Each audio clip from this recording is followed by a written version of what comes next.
محلب نے سوال کیا۔ تمہیں میرے یہاں آنے کی خبر کس نے دی؟ مجھے آپ کی قیام گاہ سے پتا چلا کہ آپ ناظم کے ساتھ گئے ہیں۔ ناظم کے گھر سے اس جگہ کا پتہ ملا۔ میں آپ سے تنہائی میں 2 باتیں کرنا چاہتا ہوں۔ محلب نے ناظم اور داروغہ کو اشارہ کیا اور وہ اٹھ کر دوسرے کمرے میں چلے گئے۔ قاسم کرسی پر بیٹھ گیا۔ محلب نے سوال کیا، آپ پریشان معلوم ہوتے ہیں، کہیے خیریت تو ہے؟ میں آپ سے ایک بات پوچھنا چاہتا ہوں۔ پوچھیے۔ مجھے ابا جان سے معلوم ہوا کہ آپ طاہر کو فرار ہونے کا موقع دینا چاہتے ہیں۔ یہ درست ہے، لیکن یہ بات آپ کسی کو بتائیے گا نہیں۔ میں بحیثیت ایک دوست کے پوچھنا چاہتا ہوں کہ کیا یہ واقعی درست ہے؟ یہ بالکل درست ہے، لیکن آپ کو یہ بات پسند نہ ہو تو فیصلہ تبدیل کیا جا سکتا ہے۔ نہیں نہیں، قاسم نے جواب دیا، بلکہ میں یہ چاہتا ہوں کہ آپ یہ فیصلہ تبدیل نہ کریں۔ محلب نے مسکراتے ہوئے سوال کیا، آپ اپنے ضمیر پر کوئی بوجھ محسوس کر رہے ہیں؟ قاسم نے ہنستے ہوئے جواب دیا، میرے پاس بوجھ محسوس کرنے والا ضمیر نہیں۔ میں ایسے ضمیر کی تعریف کیے بغیر نہیں رہ سکتا۔ لیکن یہ تو بتائیے کہ آپ ایسے خطرناک آدمی کو آزاد کیوں کرانا چاہتے ہیں؟ وہ آزاد ہو کر بھی میرا اور آپ کا دشمن رہے گا، تو اس کا مطلب ہے کہ آپ گھبرائیے نہیں۔ آپ کی خواہش یہ ہے کہ وہ آزاد ہو تو میں اپنی خواہش کے خلاف بھی اسے بھاگ جانے کا موقع دوں گا۔ قاسم نے کہا، میں آپ کو ایک اور تکلیف دوں گا۔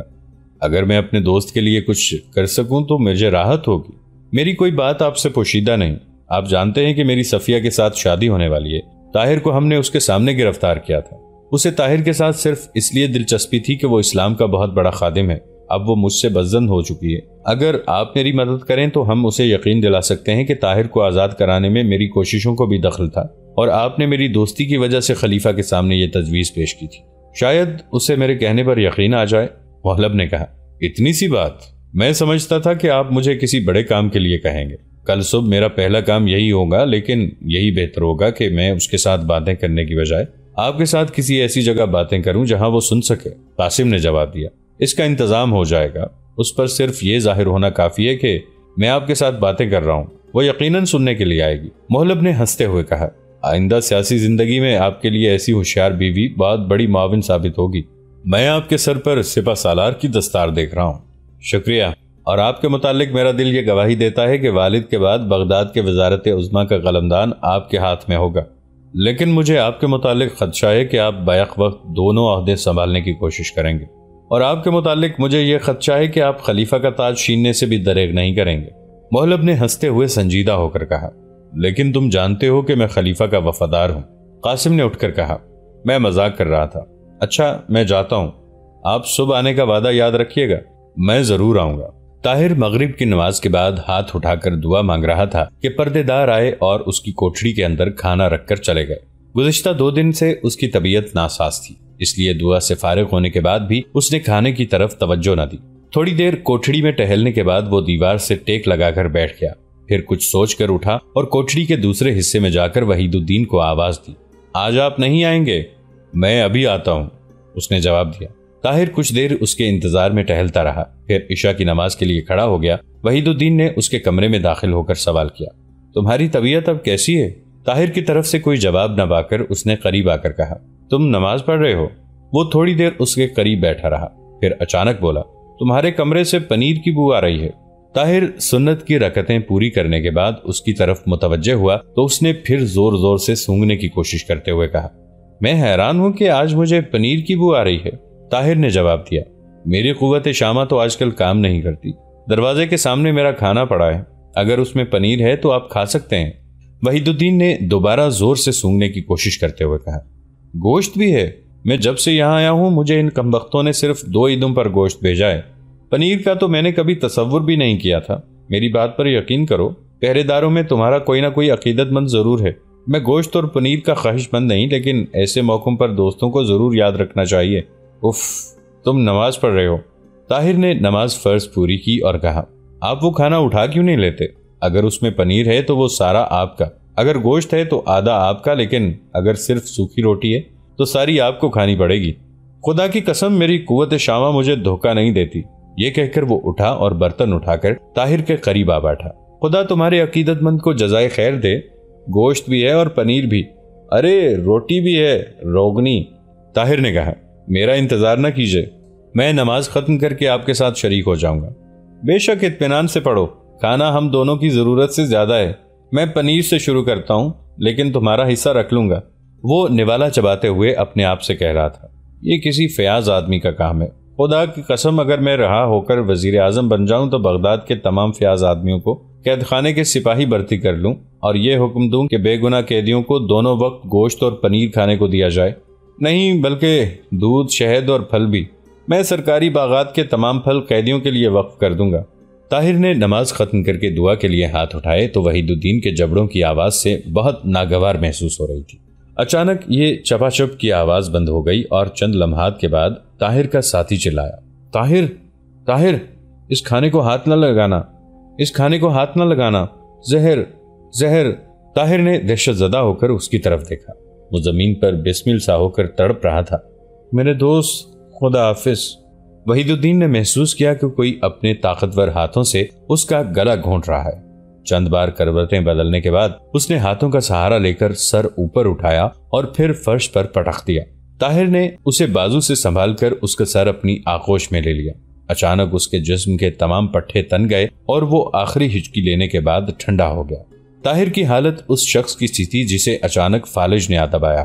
وہ اپنی زندگی میں کبھی اس قدر خوفزدہ نہیں ہوا تھا۔ چند لمحات وہ وحید الدین کا سر اپنی گود میں بے حس و حرکت دیکھتا رہا۔ آہستہ آہستہ اس کے دل کی دھڑکن واپس آنے لگی۔ خوف سے پتھرائی ہوئی آنکھیں گرد و پیش کا جائزہ لینے لگی۔ ہاتھوں میں حرکت پیدا ہوئی۔ وہ وحید الدین کو ٹٹول رہا تھا، اسے بلا رہا تھا۔ یہ مر چکا ہے، اس کے دل نے آواز دی۔ نہیں، تو مر چکا ہے، یہ کھانا تیرے لیے آیا تھا۔ اور اب ایک خیال بجلی کی سی تیزی سے اس کے دماغ میں آیا۔ اس کی سانس تیز ہونے لگی، اس کا دل دھڑکنے لگا، اس کے کان سائیں سائیں کرنے لگے، اس کے ہاتھ پاؤں پھول گئے۔ دروازے سے باہر چند آدمیوں کے سیڑھیوں سے اترنے کی آہٹ سنائی دی اور ایک آن میں اس کی تمام کھوئی ہوئی قوتیں واپس آ گئیں۔ اس نے وحید الدین کی لاش اٹھائی اور کوٹھڑی کے دوسرے حصے میں جا کر سوراخ کے اندر دھکیل کر پتھر کی سریں اوپر رکھ دی۔ پاؤں کی آہٹ قریب آ رہی تھی۔ وہ جلدی سے کھانے کے برتنوں کے قریب پہنچ کر منہ کے بل لیٹ گیا۔ آدمی دروازے پر کھڑے تھوڑی دیر باتیں کرتے رہے، پھر کسی نے زور زور سے دروازہ کھٹکھٹایا اور تھوڑے وقفے کے بعد قفل میں چابی ڈالنے کی آہٹ سنائی دی۔ پھر دروازے کی زنجیر کے کھٹ سے گرنے کی آواز آئی۔ دروازے کی چرچراہٹ سن کر طاہر نے آنکھیں بند کر لیں اور دم ساتھ لیا۔ محلب، داروغہ اور ناظم شہر 5 سپاہیوں کے ساتھ اندر داخل ہوئے۔ ایک سپاہی کے ہاتھ میں مشل تھی۔ طاہر کے جسم کو ٹھوکر مارنے کے بعد محلب نے کہا، دیکھا، تم کہتے تھے کہ ذرا اور انتظار کر لیں۔ اس زہر کا ایک قطرہ ہاتھی کو مار دینے کے لیے کافی تھا۔ ذرا مشل نیچے کرو، میں دیکھوں اس نے کیا کھایا ہے۔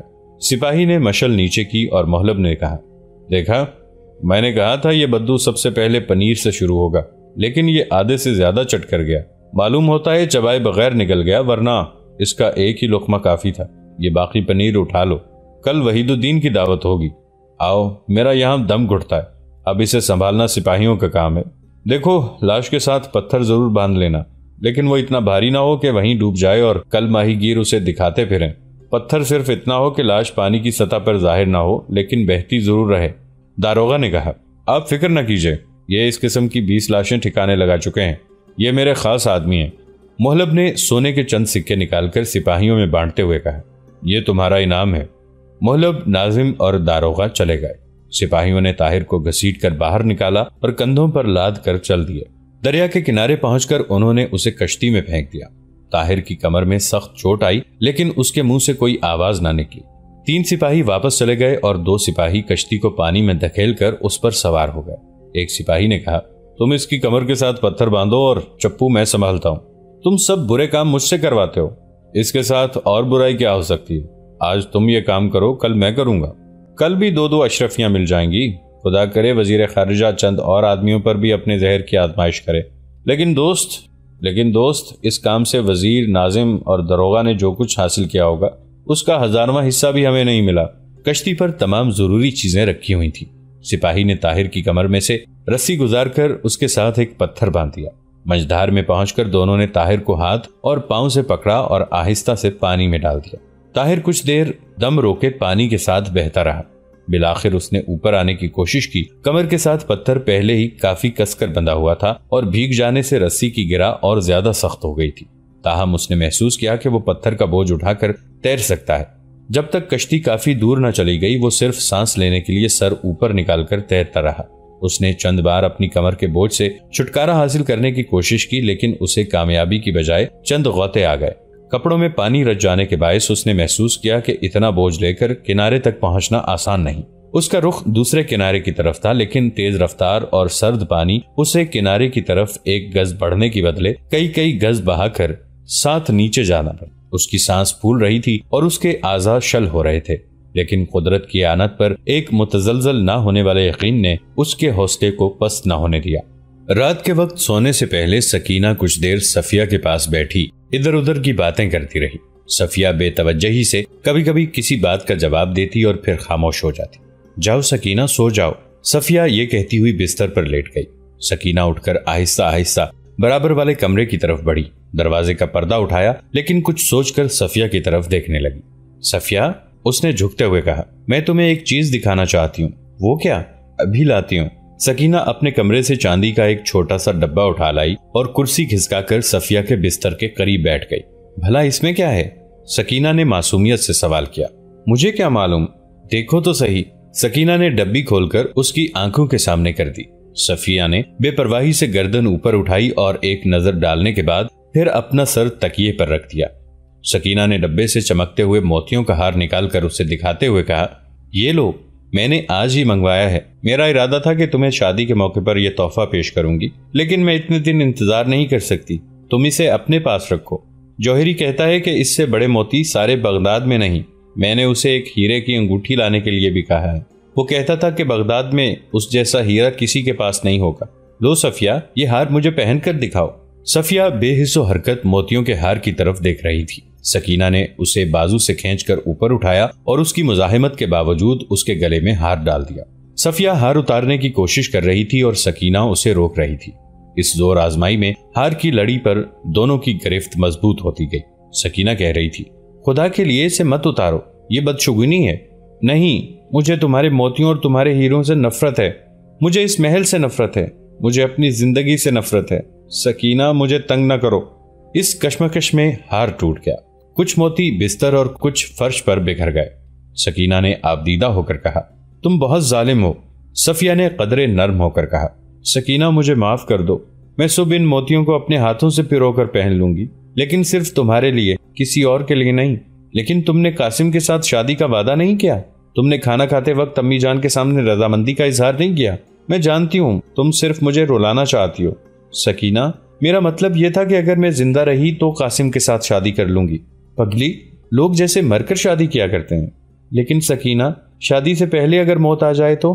پکو نہیں، تم 80 سال تک جیو گی۔ سکینہ نے موتی چن کر ڈبے میں ڈالتے ہوئے کہا، میں صبح خود انہیں پیرو کر تمہارے گلے میں ڈالوں گی۔ قاسم امی اور ابا کے سامنے نہیں بلکہ تمام سہیلیوں کے سامنے۔ سکینہ اپنے کمرے میں جا کر سو گئی۔ صفیہ کچھ دیر بستر پر لیٹ کر چھت کی طرف دیکھتی رہی، پھر اس نے کتاب اٹھا کر پڑھنے کی کوشش کی، لیکن چند ورق الٹنے کے بعد کتاب ایک طرف رکھ دی اور شمع بجھا کر سونے کی کوشش کی، لیکن اسے نیند نہ آئی۔ چند کروٹیں بدلنے کے بعد وہ اٹھ کر کمرے میں ٹہلنے لگی۔ ٹہلتے ٹہلتے کرسی پر بیٹھ گئی، پھر اٹھ کر دروازہ کھولا اور دبے پاؤں باہر نکل آئی۔ برآمدوں سے گزرتی ہوئی محل کے دوسرے سرے دریا کے کنارے جا پہنچی۔ راستے میں اسے خیال آیا کہ وہ ننگے پاؤں ہے، لیکن اس نے پرواہ نہ کی۔ وہ کچھ دیر کونے کے کمرے کے ساتھ بلند چبوترے پر کھڑی چاند کی روشنی میں دریا کا منظر دیکھتی رہی۔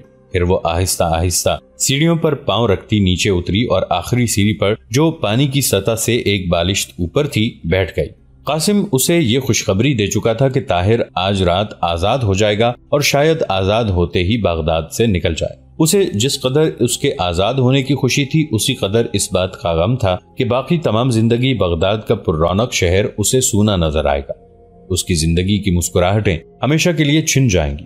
کاش وہ آزاد ہو کر یہاں رہ سکتا، کاش وہ اس کے ساتھ جا سکتی۔ چند قدم کے فاصلے پر ایک مچھلی اچھلی اور پھر پانی میں غائب ہو گئی۔ صفیہ نے اپنے دل میں کہا، مجھ میں اور اس مچھلی میں کوئی فرق نہیں۔ یہ آسمان کو ایک بڑا سمندر سمجھ کر ایک ہی جہت میں وہاں پہنچ جانا چاہتی ہے۔ میں اپنے چھوٹے چھوٹے پر دیکھ کر اسے یہ خیال گزرتا ہے کہ شاید میں اڑ سکتی ہوں، لیکن یہ پانی کی سطح سے اوپر ایک نگاہ سے دیکھ بھی نہیں سکتی۔ اسے کیا معلوم کہ اس کے پر صرف تیرنے کے لیے ہیں، اڑنے کے لیے نہیں۔ یہ پانی کی گہرائی میں غوطہ لگا کر نچلی سطح کی کیچڑ تک پہنچ سکتی ہے، نیلگوں فضا میں پرواز نہیں کر سکتی۔ صفیہ، یہ محل تیرے لیے ایک جھیل ہے۔ تو نے اس کے گدلے اور بدبودار پانی کی سطح پر تیرتے ہوئے آسمان کی بلندیوں پر اڑنے والا ایک آزاد پرندہ دیکھا۔ تو نے پانی سے اچھل کر اس کا ساتھ دینا چاہت، لیکن تیرے پاس اڑنے کے لیے پر نہیں تھے۔ تیرے ساتھی آسمان سے سرگوشیاں کرنے والے عقاب نہیں، اس کے بدبودار اور گدلے پانی میں رہنے والے کچھوے ہیں۔ لیکن نہیں، تو جھیل میں پیدا ہونے کے باوجود بھی شاید اس عقاب کا ساتھ دے سکتی ہے، لیکن شکاریوں نے اسے پکڑ کر ایک پنجرے میں بند کر دیا، اور ایک کچھوے نے آ کر تجھ سے یہ کہا کہ اگر تو اس کیچڑ میں میرے ساتھ رہنا پسند کرے تو اس عقاب کو پنجرے سے نکال دوں گا۔ تو نے اس عقاب کو آزاد کرانے کے لیے یہ وعدہ کر لیا، تو نے بہت اچھا کیا، لیکن کیا تو اس قابل نفرت کچھوے کے ساتھ کیچڑ میں رہ سکے گی؟ تجھے صرف موت اس کشمکش سے نجات دلا سکتی ہے۔ خودکشی؟ نہیں نہیں، یہ بزدلی ہے، یہ خدا کی رحمت سے انکار ہے، یہ انسانیت کی توہین ہے۔ اس نے آنکھوں میں آنسو بھرتے ہوئے آسمان کی طرف دیکھا اور ہاتھ پھیلا کر بلند آواز میں کہا، میرے اللہ مجھے ہمت دے، مجھے صبر دے۔ ایک بے کس عورت جس کا دنیا میں کوئی نہیں، آج تیری رحمت کا سہارا لیتی ہے۔ وہ اٹھنے کا ارادہ کر رہی تھی کہ اسے اپنے قریب پانی میں ہلکا سا شور سنائی دیا۔ اس نے چونک کر ادھر ادھر دیکھا۔ سیڑھی سے چند قدم کے فاصلے پر کوئی پانی میں آہستہ آہستہ پاؤں مار رہا تھا۔ خوف سے اس کا دل دھڑکنے لگا اور وہ چند سیڑھیاں اوپر چڑھ کر کھڑی ہو گئی۔ ایک آدمی پانی میں ڈوب ڈوب کر ابھرنے کی کوشش کر رہا تھا۔ صفیہ نے محسوس کیا کہ اس کی طاقت جواب دے چکی ہے۔ چند گز نیچے جانے کے بعد وہ سیڑھی کے قریب پہنچ گیا۔ اس نے دونوں بازو سیڑھی پر پھیلا کر اپنا سر ٹیک دیا، لیکن خوف پر ہمدردی غالب آ گئی۔ وہ ڈرتے ڈرتے نیچے اتری۔ تم کون ہو؟ اس نے سہمی ہوئی آواز میں کہا۔ اس نے جنبش تک نہ کی، وہ بری طرح ہانپ رہا تھا۔ صفیہ ذرا اور جرأت کر کے آگے بڑھی اور اس سے 2 سیڑھیاں اوپر کھڑی ہو کر بولی، میں پوچھتی ہوں تم کون ہو اور اس وقت یہاں کیوں آئے ہو؟ اس نے سر اوپر اٹھا کر اور ایک نظر صفیہ کو دیکھنے کے بعد پھر نیچے ڈال دیا۔ ایک ثانیہ کے لیے صفیہ کے پاؤں زمین سے پیوست ہو کر رہ گئے۔ اس نے گھٹی ہوئی آواز میں کہا، طاہر، طاہر، آپ اس حال میں؟ اس نے دوبارہ گردن اٹھائی۔ کون؟ صفیہ۔ صفیہ نے آگے بڑھ کر اس کا پاؤں پکڑ لیا اور اوپر کھینچنے لگی۔ طاہر سیڑھی پر چڑھ کر لیٹ گیا۔ صفیہ نے اس کے کمر کے ساتھ بندھی ہوئی پتھر کی سل دیکھ کر کہا، ظالم، دغاباز، کمینہ۔ کون؟ میں؟ طاہر نے ذرا گردن اٹھا کر سوال کیا۔ نہیں نہیں، میں قاسم کے متعلق کہہ رہی ہوں۔ اس نے آپ کو قید خانے سے چھڑانے کا وعدہ کیا تھا۔ طاہر نے اٹھ کر اپنا سر ہاتھوں میں دباتے ہوئے کہا، یہ تمہارا محل ہے؟ جی ہاں، بہت دور آ گیا میں۔ یہ پتھر مجھے بری طرح دوسری دنیا کی طرف دھکیل رہا تھا۔ مجھ سے غلطی ہوئی، مجھے ان 2 آدمیوں سے کشتی پر ہی نمٹ لینا چاہیے تھا۔ صفیہ نے کہا، یہاں خطرہ ہے، اٹھیے میرے ساتھ آئیے۔ طاہر لڑکھڑاتا ہوا صفیہ کے ساتھ چل دیا۔ دونوں کنارے سے چند قدم کے فاصلے پر ایک گھنے درخت کے نیچے جا کھڑے ہوئے۔ صفیہ نے پوچھا، آپ زخمی تو نہیں؟ نہیں، لیکن تھکاوٹ سے چور ہو چکا ہوں۔ میں نے قید خانے کے قریب سے اس پتھر کے ساتھ تیرنا شروع کیا تھا۔ آپ یہاں کیا کر رہی ہیں؟ کچھ نہیں، لائیے میں یہ پتھر کھول دوں۔ زندہ آدمی کو پتھر سے باندھ کر دریا میں پھینکنے والا قاسم کے سوا اور کون ہو سکتا ہے؟ میں نے قاسم کو نہیں دیکھا اور مجھے دریا میں پھینکنے والوں کو یقین تھا کہ میں مر چکا ہوں۔ وہ کیسے؟ میں ابھی آپ کو بتاتا ہوں، لیکن مجھے یہ بتائیے کہ اس نئے قید خانے سے نکلنے کا کون سا راستہ ہے؟ ادھر دیکھیے، وہ کشتیاں کھڑی ہیں، آپ کشتی چلا سکتے ہیں نا؟ ورنہ محل میں ایک نوکر ہے جسے میں آپ کے ساتھ بھیج سکتی ہوں۔ نہیں، میں کشتی چلانا جانتا ہوں۔ اس دن میری طرح آپ کا وہ نوکر گرفتار تو نہیں ہو گیا تھا؟ نہیں، میں نے اسے بھگا دیا تھا۔ آپ کے باقی دوستوں میں سے بھی کوئی گرفتار نہیں ہوا۔ مجھے ڈر تھا کہ آپ مجھ سے بدظن ہو گئے ہوں گے۔ قاسم نے آپ کو ستانے کے لیے مجھ سے کہا تھا۔ بات یہ تھی کہ قاسم نے وہ رکا لونڈی سے چھین کر پڑھ لیا تھا۔ طاہر نے کہا، آپ کو صفائی پیش کرنے کی ضرورت نہیں، میں قاسم کو اچھی طرح جانتا ہوں، اور آپ کی تسلی کے لیے یہ کہہ دینا کافی سمجھتا ہوں کہ میں آپ کو بغداد کی تمام خواتین سے زیادہ قابل احترام سمجھتا ہوں۔ آپ کسی سے اس ملاقات کا ذکر نہ کریں، میرے دشمن آج سے یہ سمجھیں گے کہ میں مر چکا ہوں۔ ممکن ہے کہ مجھے پھر بغداد آنا پڑے۔